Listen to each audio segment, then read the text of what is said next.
I'm Lauren Green, and I'm with the Washington Examiner. I'm here today with Congressman Jeff Hurd from Colorado's 3rd District. Can you tell me a little bit about what led you to run for Congress? Well, first, it's great to join you. I ran for Congress, a first-time candidate, never even run for dog catcher in my life before. I ran because I felt like rural Colorado is being left behind. That's the district I represent, western and southern Colorado.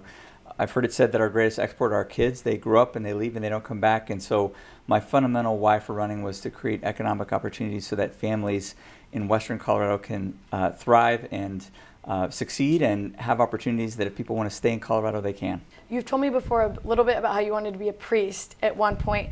How did that translate into you running for Congress? Well, it goes to show you never know where life is going to bring you. So at one point I was studying to be a priest. I met my now wife, so that plan changed, and we have 5 kids now. So, but that call to service, I think, is something that's maybe a consistent thread. If I were to say one thing that I really feel motivated to do is to serve. And I get to do that.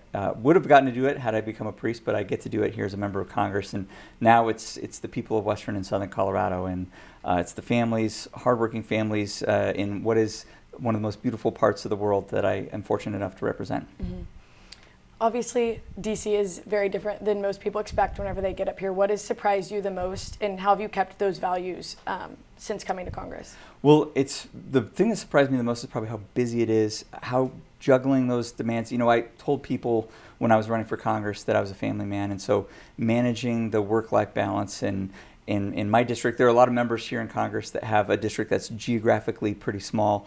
My district is large. It's basically half of the state of Colorado, so it encompasses 27 different counties. And so trying to manage the work part here in Washington, D.C., but also representing people back home and visiting those 27 counties while managing the family piece of it is something that's a little bit of a challenge. But we're all in. My wife is all in. She believes in this. She came originally from communist Czechoslovakia, and she's now a very proud American citizen. And so she believes in what we're doing, which is important for me. That's not to say there aren't some days that she's not happy and that she's complaining about how things are going, but fundamentally, we believe in what we're doing as a family, and that service extends to my wife and my kids. And so trying to manage that piece has been a little bit of a struggle sometimes, but fundamentally it feels like we're in the right place. Yeah, you talked a little bit about your family dynamic, but since coming up here, you've obviously made friends in Congress. Can you tell me a little bit about how those have helped you get through these first 3 months? Yes, I will tell you, when you are on the outside, not in Congress, the folks that you oftentimes see on TV are maybe give you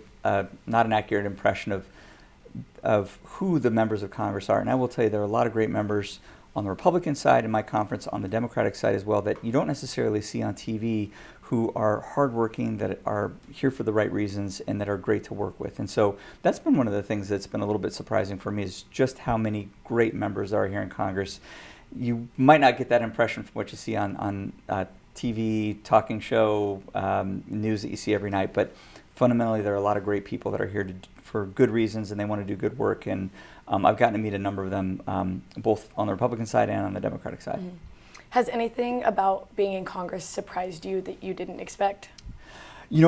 How many directions you're getting pulled at any given moment. When I would just flip through the channels before I was in Congress and I'd see a committee hearing and I'd see only 4 or 5 members of Congress sitting in the committee hearing, my first thought was, gosh, these people need to just show up to the hearing and do their job. And now as a member of Congress, I know why they're not in that hearing is because they're probably in another hearing. And so the amount of directions that you're pulled as a member is something that I didn't necessarily anticipate that, but and how your time, I was a lawyer before, and so my time was broken up into quarter of an hour segments. Now it's broken up into like 1/10 of an hour segments, and so getting pulled in different directions is something that I knew I'd be experiencing, but to actually have to do it is something that can be a little bit of a challenge. You just brought up how you're a lawyer.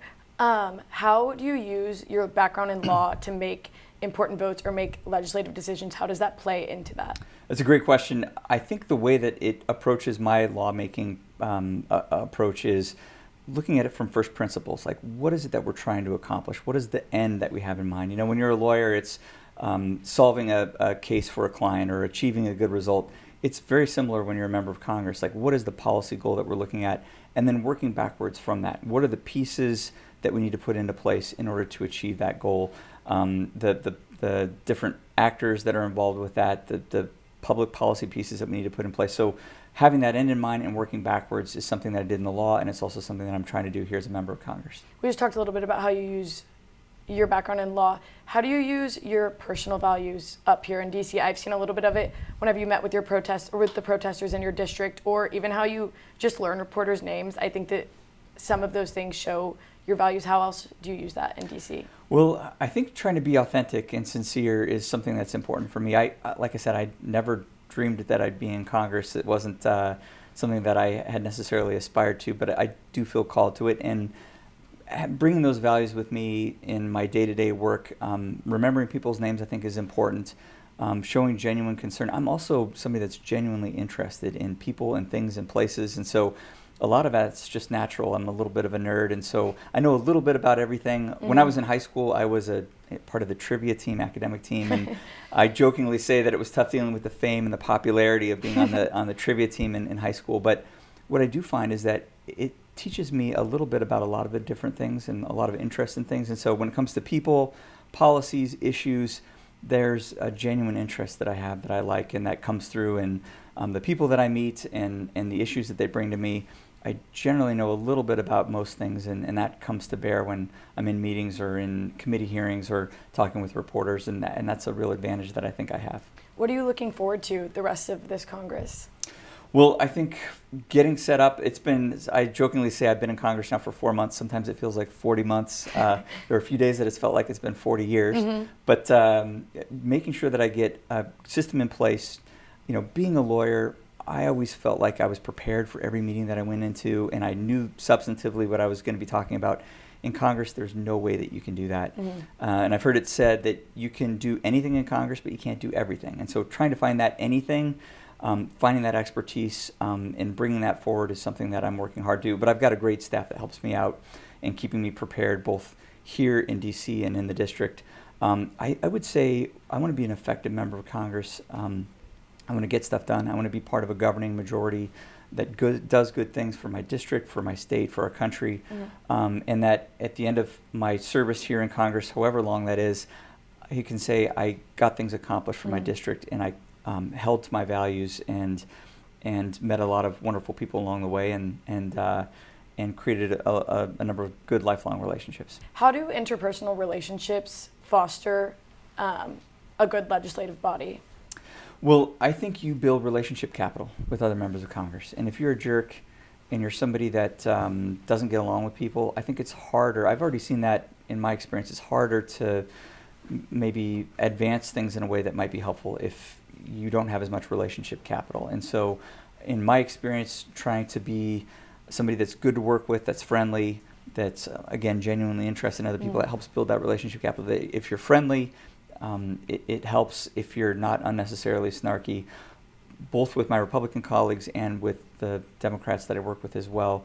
Trying to build that relationship capital, that interpersonal relationship, I think is really important to being somebody that is effective as a legislator. It's a lot harder to disagree with somebody that you like. And you can do it, but it's maybe the edges are a little bit softer. And so trying to be somebody that's genuine, that's the Western Coloradan that I am, rural America, approachable, down to earth, I think helps me to build hopefully those relationships that will lead to some of those legislative successes down the road. But it's a long-term game too. You can't necessarily expect to have everything done right away. And so I have those short-term goals, but also long-term, being somebody that's seen as an effective legislator, someone who's serious, competent, hardworking, down to earth. All of those things I'm trying to build here as a member, and not perfectly, but for the most part, I think I'm moving things in the right direction. You talked a little bit about the values of being a Coloradan.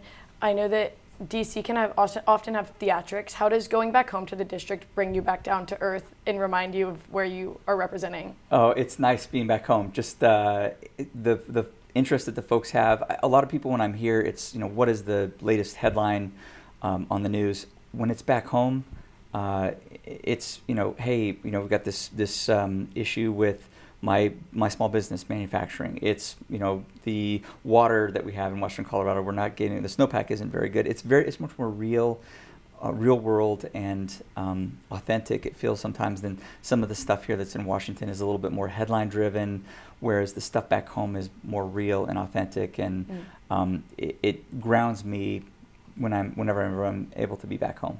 Well, thank you for taking the time to talk with me today. You can read more from the Washington Examiner on the Washington Examiner's website.